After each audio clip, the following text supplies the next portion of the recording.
Alright folks, it's now time for the Elimination Chamber wrap-up. I am Ryan Young, joined as always by the King of Controversy, Anthony Smoody. And Smoody, we took our next step on the road to WrestleMania. Yep, we're walking with Elias. Well, he didn't really walk very far, but yeah. Let's start things off by I walked. Tony, where the hell did you walk? I walked all the way to WrestleMania, and I'm still walking. Kickoff show, Gallows and Anderson defeat Axel in Dallas. We go to the main card. Opening contest was for the Raw Women's Elimination Chamber. Raw Women's title inside the Elimination Chamber. Alexa Bliss defeats Sonya Deville, Bayley, Sasha Banks, Mickie James, Mandy Rose. Did you feel that Sasha Banks was possibly going to turn heel there on Sunday night? Yeah, I would have loved to see Sasha Banks turn heel on Bayley, but I was pretty shocked about that one. Your thoughts now, Alexa Bliss, of course, the promo afterwards saying, "Oh, living the dream," and yada yada, and then all of a sudden she turned heel. It looks like she's always been heel. Well, it just seems like she was face for a minute, and now Mickie James is her friend, and that we'll get into what happened on Raw in the next segment. But what's Alexa Bliss talking a lot of crap for someone that's got to face Asuka in 6 weeks? Yeah, it's mostly true. I've heard a lot of rumors saying that it might not be Asuka, and it might be Nia Jax. Asuka might face Charlotte Flair for the Women's Championship. That could happen. Now let's see. We have the Raw Tag Depends Team. on what happens at the next pay-per-view. Raw Tag Team titles on the line. The B.A.R defeat Titus and Apollo. Then we had Nia Jax lose to Asuka, but then Nia Jax throwing Asuka through the wall, or the padded wall. So really, you got Asuka's winning streak continued, and Nia Jax still looks strong. Perfect. WWE did a very good job with this. Yes, they did, and good thing for Nia Jax to attack Asuka at the end of the match and not make her 100% at WrestleMania. Exactly, and then we have we had Matt Hardy defeat Bray Wyatt, and then it's kind of hard to talk about it because then what happened on Monday night. But your thoughts? Do you think this rivalry is over? No, I don't see it over. I see it continuing when Jeff Hardy comes back towards WrestleMania. Was that him that was singing the obsolete song on? It's gotta be. It sounded like him. Jeff Hardy always sings that song. And then finally, for the main event, I fell asleep for the main event, but I ended up watching it the next day as Roman Reigns is now your #1 contender for the Universal title. Braun Strowman made history, eliminated all 5 men, but still lost as Roman Reigns beats him. But then where he throws Roman Reigns, was it through a table? Or no, through the pod. Roman Reigns, we figured he'd be the one. This main event's been announced since last year's WrestleMania weekend. Your thoughts?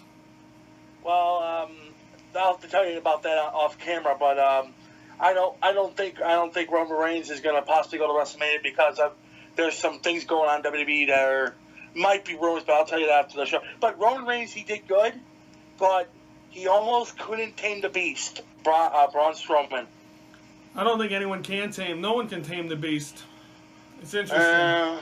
There's some people that can. Brock almost did it. Brock did it a couple times. He's probably been the closest guy to do it, right? Yeah, he's the closest guy, and then Dean Ambrose. Well, Tony, it's time to look at the standings update, and Tony swept the board, getting 10 points for his 2 elimination chambers. He went from having 110.5 to 124.5. Tony is only 13 down with the 16th anniversary, with Fastlane, and with WrestleMania and TakeOver New Orleans. Tony, this is a brand new ball game. Do you know how scary I'll be after Fastlane? That if I come back and actually get in the first place, we go into New Orleans that weekend. It could be a deadlock heat. And right now, it looks like it is. If you win the coin toss for Fastlane, and then, well, actually, we'll have 2 that weekend because you got 16th anniversary and Fastlane. If I can do some damage during Ring of Honor and then a little bit during Fastlane, I have maybe a shot. But if I lose, you already made this interesting though. 13.5 is comebackable. Yeah, so it's happening, but good pay-per-view so far. But I'm wondering what Columbus, Ohio is going to be on March 11th, about 2 weeks. We'll see what happens. But now we're going to take a commercial break. When we come back, or not a commercial break, but we're going to take a timeout. When we come back, we're going to recap Raw, what happened the next night in the Honda Center in Anaheim. That's next on the Ringside Report.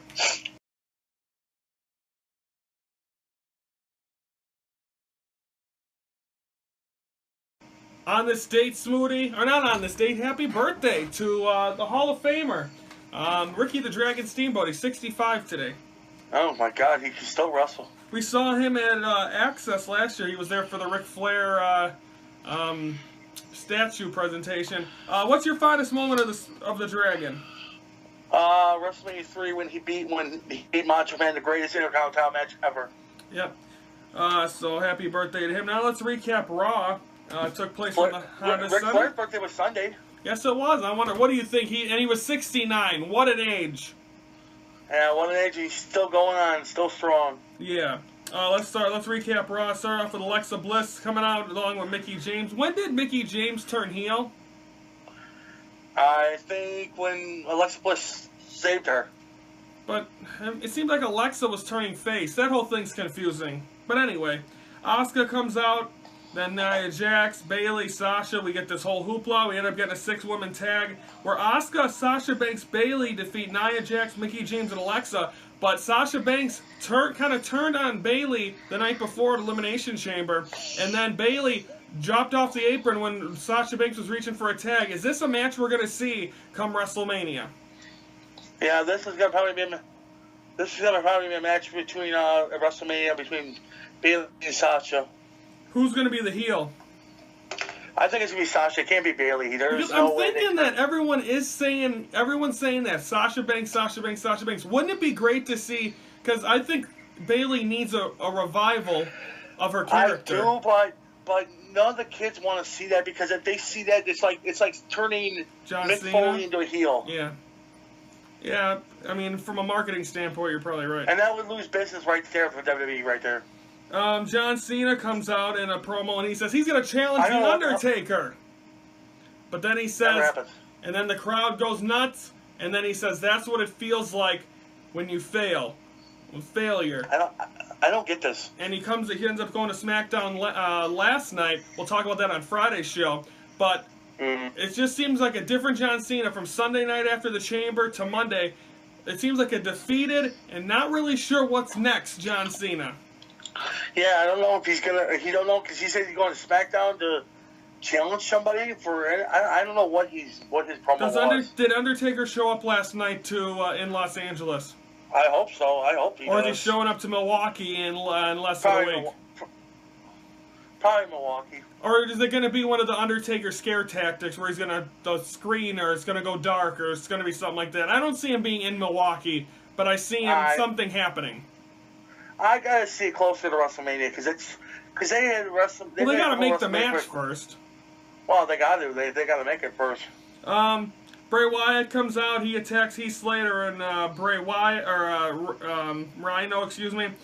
Miz comes out and cuts a great promo saying he is the face of WWE. And then Kurt Angle said he's going to find out his Intercontinental opponent for WrestleMania. It's Seth Rollins. Seth Rollins ends up defeating Miz. Then Finn Balor comes out. They get disqualified as the Miz Taraj attack Finn Balor, but then Kurt Angle restarts the match. Finn Balor defeats Miz. Tony, who's getting the Intercontinental title match at WrestleMania? Both. But don't you want to see Rollins and Balor face each other, or we're getting a triple threat for the Intercontinental title, huh? Probably a triple threat match, but I want to see them two go at Backlash. Do you think there's you think they're using this as a backup plan if Maurice goes into labor the night before? That Miz can leave and still throw a good match in there? Probably. I think that's a perfect plan. Roman Reigns comes out, cuts a great promo, says Brock Lesnar's not there. He was in Vegas the night before, but he was with Dana White. All that. Tony, was that? I think it was scripted, but still a good promo nonetheless. That's the Roman Reigns we need to see going into New Orleans. Yeah, we gotta see that. The best promo was the one with John Cena. Oh yeah. Definitely. With him and John Cena at each other. But just Brock Lesnar, if he's not advertised next week, he's advertised for Saturday in Chicago at the United Center. But he's possibly advertised for Milwaukee, but I still think he shows up in Milwaukee.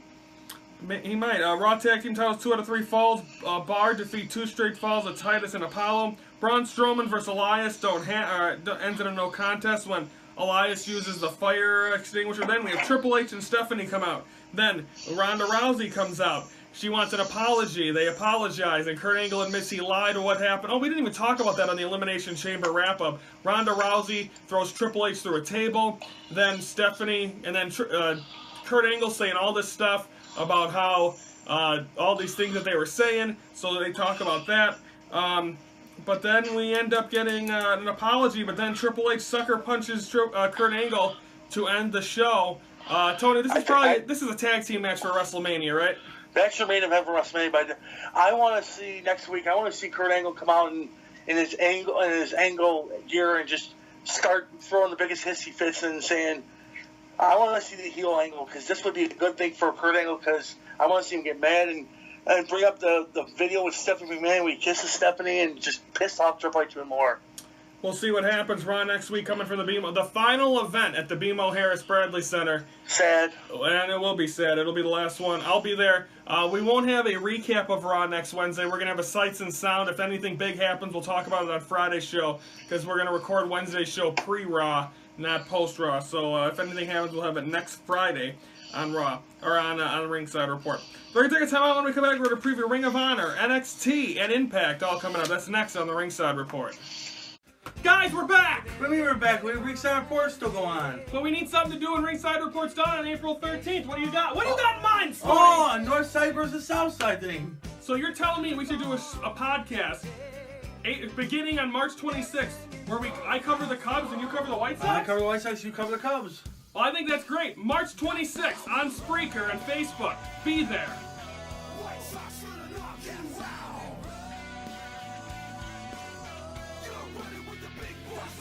Well, you saw the promo right there. Monday, March the 26th, Tony, the Northside Southside podcast. Our next venture begins 2 weeks before Ringside Report ends, but can't wait. Cubs and White Sox talking. The Cubs and Sox played yesterday in WGN. And they did, yes, and it's going to be fun. And I'm staying right next to the Cubs and Sox banners, and it's going to be a interesting. How do we do that? It's going to be like, what, we recap the game and then preview the next game? Yep, we preview, we recap. The first week we're going to... But don't forget, we're going to recap the Cubs game, but due to the Sox at 3 o'clock, we'll just preview the Sox Royals game. Yep, we'll take care of it all. We're going to be doing, hopefully, most of them shows live, so stick with us. It'll be fun. It'll be on Spreaker and Facebook, so stick with us.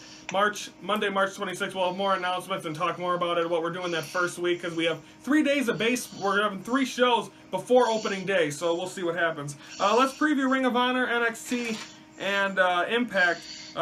Ring of Honor, we're going to have 2 matches take place. It's going to be the Young Bucks against Scorpio Sky and Kazarian, and then the main event. Ring of Honor television title on the line. Silas Young's going to defend against Kenny King, but you got to think the Beer City Bruiser's going to get involved. Yeah, he's already in a match at the pay-per-view, but is he? I see him getting involved. Yeah, they got him against the Beer City Bruiser? Yeah, him and his tag team partner, because he Brian Malonis? Yep, him and his tag team partner going for the tag team titles against the one guys. Well, no, the Machine Guns are facing. It's not the pay-per-view because the Briscoes are getting an opportunity at the pay-per-view. No, they changed that. They changed the Motor City Machine Guns. We'll see, but nonetheless, them are your 2 matches. NXT, not sure what's coming up next, but all we know is Johnny Gargano's no longer in NXT. Tony, what's happening? I think he'll show up. I think he'll come out of nowhere and screw up a lot of matches. They'll make Regal re-sign him. Do you think this is all a ploy to get him called up? And do you think he'll be there Monday or Tuesday after WrestleMania? I'll probably see him Sunday at in the Andre the Giant Battle Royale. That's a good call. He might have a chance of winning that thing. Well, Baron Corbin won it from NXT. Very true. And Ring of Honor, of course, you can watch on the Fight TV app or the brand new Honor Club. Also, you can catch NXT 7 p.m. tonight on the WWE Network. And then finally, Impact tomorrow night. We're going to get the celebration of Laurel Van Ness as she celebrates being the Knockouts champion. What can we expect from that Looney Tune? Ellie's going to probably challenge her for a title shot and beat her up. Because I believe Laurel Van Ness, this is one of her final shows before she's done, so she's got to be losing that title eventually. And then finally, we're going to have Joseph Park against Congo Kong. Is Abyss going to show up? Abyss will show up. Once Joseph sees blood, Here comes Abyss. Should be exciting. Impact will be tomorrow night, 7 p.m. on Pop TV. We're getting close to our final Impacts. Preview for Friday, we're going to recap SmackDown, the Mixed Match Challenge, 205 Live, Ring of Honor, NXT. We're going to preview SSW, the final SSW show. Ringside Report will be covering. We're going to preview it on Friday. Plus, we're going to have Ringside Report moment number 8. What could it be, Tony? Because I forgot. I don't know. I don't know. Could be Brandon in underwear. We never know. We'll ask him. Was it him in his underwear? It might be in his underwear. Okay, that's going to do it. So that's all coming up on Friday's show. I'm going to Chicago Friday, but I'll be here for the show, and so on and so forth. So, should be exciting. Okay, that's going to wrap it up for this Wednesday. Tony, stay safe out there. All right, well, you stay safe. Don't be going to the United Center early. Well, we still got Friday's show before I head to the Chicago Theater. So we're good, we're good.